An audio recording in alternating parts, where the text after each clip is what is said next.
മമ്പുറം ഞങ്ങൾ ഫത്വ എന്ന് പറഞ്ഞാൽ ഫത്വ ഉണ്ടെങ്കിലും അതിന് പാങ്ങ് പറഞ്ഞു മറ്റു പറഞ്ഞിട്ട് കാര്യമില്ല. ഫത്വ കൊണ്ടുവരി. പാങ്ങ് വിട്ട് പാങ്ങിൻ്റെ കാലക്കാരല്ലല്ലോ കൊണ്ടുപോയി ഞങ്ങൾ.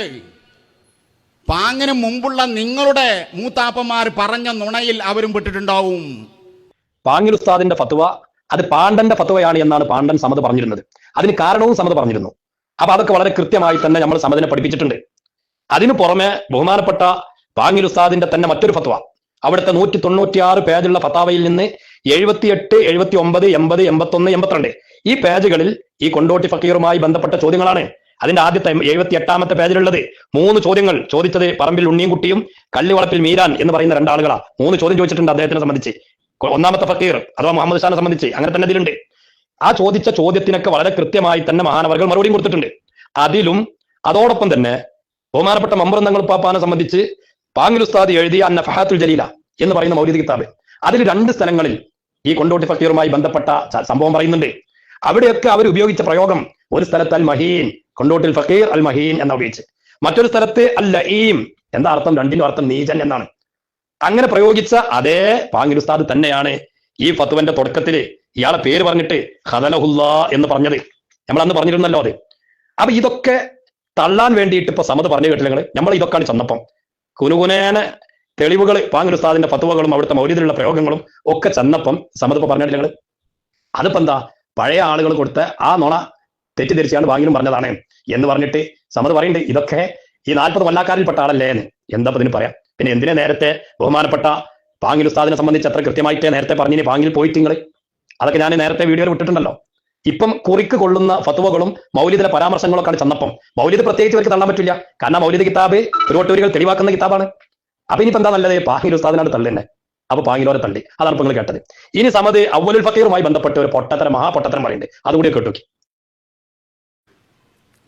നമ്മളിത് കാര്യഗൗരവമായി ചോദിക്കുമ്പോൾ ഇവർ കൊണ്ടുവന്നൊരു കുറിപ്പാണ് കണ്ടോ, അൻ അവ്വലൽ ഫക്കീർ.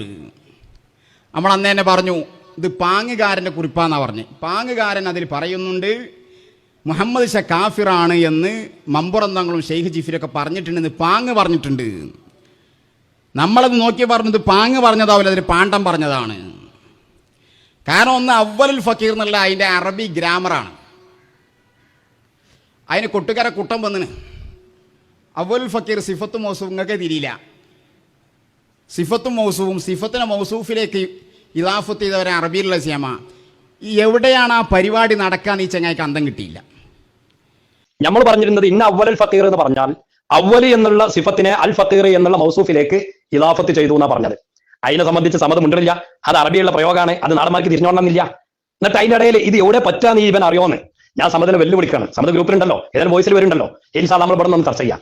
എവിടെയാണ് സിഫത്തിന് മൗസൂഫിലേക്ക് ഇലാഫത്ത് ചെയ്യുക? എവിടെ പറ്റാത്തത്? ഇവിടെ സിഫത്തിന് മൗസൂഫിലേക്ക് ഇലാഫത്ത് ചെയ്തതിൽ എന്ത് പ്രശ്നമാണ് സമദ് കാണുന്നത്? ആൺകുട്ടിയാണ് സമദ് വോയിസിൽ വന്നാണ് പറയും. ഏതായാലും വോയിസിൽ വരുന്നുണ്ടല്ലോ. സമദ് ഞാൻ വെല്ലുവിളിക്കാണ്. ഞാൻ പറയുന്നു അവ്വലുൽ ഫക്കീർ എന്ന അവിടെ സിഫത്തിന് മൗസൂഫിലേക്ക് ഇലാഫത്ത് ചെയ്യാൻ എന്തൊക്കെ നിയമങ്ങളുണ്ടോ ആ നിയമങ്ങൾ മുഴുവൻ പാലിച്ചുകൊണ്ടാണ് ബഹുമാനപ്പെട്ട പാങ്ങിൽ ഉസ്താദ് അവിടെ കൊടുത്തത്. എന്നാൽ അതിന്റെ തകരാർ എന്താണ്? ഈ നമ്മളെ മറ്റാന്തന്റെ ടിൻഡു ഒന്ന് പറഞ്ഞ പാണ്ഡം സമദ് ഒന്ന് വിശദീകരിക്കുക. എന്താണ് അവിടുത്തെ പ്രശ്നം? എന്നിട്ട് വല്ലായ്മ തോണ്ടിട്ടാണ് ഒരൊറ്റ പാച്ചില് എവിടേക്ക് ഇസ്തിഗ്റാക്കിന്റെ നമുക്ക് അതായാലും വലിയ രസം. അതുകൂടി കേട്ടോക്കി. അല്ലി ഇസ്തിഗ്റാക്ക് അത് കാണട്ടെ. അലിഫ്ലാമുണ്ട്, അൽ ഫക്കീർ എന്ന് കൊടുത്ത അലിഫ്ലാം ഇസ്തിഗ്റാക്കിൻ്റെ അല്ലാക്കി കൂടെ. നാടന്മാർക്ക് തിരിയില്ല, മൂല്യന്മാർക്ക് അറിയും. എടാ ഇതിനൊക്കെ പിന്നെ വിളിച്ചത് വേറെയാണ്. അല്ലി ഇസ്തിഗ്റാക്കിനാക്കി എന്താ അർത്ഥം വരിക? ഈ പൊട്ട മനസ്സിലാക്കിയ ജമ്മായി മാറുകയെന്നാ. ഇസ്തിഗ്റാക്കാക്കിയാൽ അന്ന അവ്വല കുല്ലി ഫക്കീർ എന്ന അർത്ഥം വരിക. ഓരോ ഫക്കീറിൻ്റെയും ആദ്യഘട്ടം അല്ലെങ്കിൽ ആദ്യം, അങ്ങനെയല്ലേ അർത്ഥം വരിക? അത് പോട്ടെ. അവിടെയുള്ള അല്ലി ഇസ്തിഗ്റാക്കിന്റെ അല്ലാണ് എന്ന് വെക്കുമ്പോ സമദ് അതിന് അർത്ഥം വെച്ചത് എന്താ? നല്ലോ ശ്രദ്ധിക്കണം കേട്ടോ. ഇന്ന അവ്വല കുല്ലി ഫക്കീരിൻ എന്ന സമദ് പറഞ്ഞത് അല്ലി ഇസ്തിഗ്റാക്കിലേക്ക് വെക്കുകയാണെങ്കിൽ, എന്നിട്ട് സമദ് അതിനകത്ത് അർത്ഥം വെക്കുന്നത് എല്ലാ ഓരോ ഫക്കീറിന്റെയും ആദ്യഘട്ടം എന്ന അർത്ഥം വെച്ചിട്ടാ. അതോടെ മനസ്സിലാക്കിയ എല്ലാവരും. ഇന്ന അവ്വല കുല്ലി ഫക്കീരിൻ എന്നാൽ ഇനി സമദ് ഇതിനെ എങ്ങനെ അർത്ഥം വെക്കണം എന്നാ പറഞ്ഞത്? അവ്വലുൽ ഫുഖറാഇ എന്ന് പറയണമെന്നാ സമദ് ഒന്ന് പറഞ്ഞത്. ഈ അവ്വലുൽ ഫുഖറാഇ എന്നുള്ളതിലുള്ള അൽ ഫുഖറാഇ എന്താ സമദ്? ഇത് അൽ ഫുഖറാഇ അല്ലുള്ള ജമ്മാണത്. അല്ലുള്ള ജമ്മാകുമ്പോ അലിഫ്ലാമുള്ള ജമ്മ്, ആ ജമ്മാകുമ്പോ അത് ഉമൂമിനുള്ളതാണ്. ആമ്മാണെങ്കിലോ ആമിന്റെ ദലാലത്ത് എന്താ? ആമിന്റെ ദലാലത്ത് കുല്ലിയത്താണ്. കുല്ലുമല്ല കുല്ലിയുമല്ല, മറിച്ച് ആമിന്റെ ദലാലത്ത് കുല്ലിയത്താണ്. കുല്ലിയത്താകുമ്പോ എങ്ങനെ അർത്ഥം വരിക? ഇന്ന അവ്വല കുല്ലി ഫക്കീരിൻ എന്ന അർത്ഥം വരിക എന്ന് പറഞ്ഞാൽ കുല്ലു ഫർദ്. കുല്ലിയത്താകുമ്പോഴേ കുല്ലു ഫർദ് എന്നുള്ള അർത്ഥം വരിക. അങ്ങനെ വരുമ്പം എങ്ങനെ ഈ അവ്വലുൽ ഫുഖറാ എന്നുള്ളതിന് സമദ് അർത്ഥം വെക്കേണ്ടി വരിക? ഇന്ന അവ്വല കുല്ലി ഫക്കീരിൻ അങ്ങനെ വരുമ്പോ സമതെ നേരത്തെ ഇസ്തിറാഖിന്റെ അല്ല നമ്മൾ കൊടുത്തപ്പം അപ്പോഴും അർത്ഥം വെച്ച് ഇന്ന അവലെ കുല്ലി ഫക്കീറിനല്ലേ. പക്ഷെ അവിടെ ചെന്ത അർത്ഥം വെച്ചേ എല്ലാ ഓരോ ഫക്കീറിന്റെയും ആദ്യഘട്ടം എന്നാ സമതെ ഇത് ജമ്മാക്കിയിട്ട് അവലൽ ഫുഖറ എന്ന് വായിക്കുമ്പോഴും ജങ്ങനെ അർത്ഥം വെക്കേണ്ടി വരും. എല്ലാ ഓരോ ഫക്കീറിന്റെയും ആദ്യഘട്ടം എന്ന് വെക്കണ്ടേ സമതെ? ഇതൊന്നും തിരിയില്ല. അവിടെ അർത്ഥം വെക്കൽ എത്രയോ അവിടെ അർത്ഥം വെക്കേണ്ടുള്ളൂ. എല്ലാ ഓരോ ഫക്കീറന്മാരിൽ നിന്നുമുള്ള ആദ്യത്തെ ഫക്കീർ, എല്ലാ ഫക്കീറന്മാരിൽ നിന്നുമുള്ള ആദ്യത്തെ ഫക്കീർ, അതാണ് അവിടെ അർത്ഥം. എന്നിട്ട് അവിടെ കടന്ന് ഇങ്ങനെ ഉരുണ്ട് കളിച്ചിട്ട് മൂപ്പരിനെ എന്തൊക്കെയോ വിളിച്ചാൽ തോന്നുന്നുണ്ട്, അതാ വിളിച്ചേണ്ടി എന്നൊക്കെ പറഞ്ഞാണ്ടേ സമതെ ഈ വിഷയ ചർച്ച ചെയ്ത് ആൺകുട്ടിയാണെങ്കിൽ കയറി വാ, ഗ്രൂപ്പിൽ വാ, വോയിസിൽ വാ.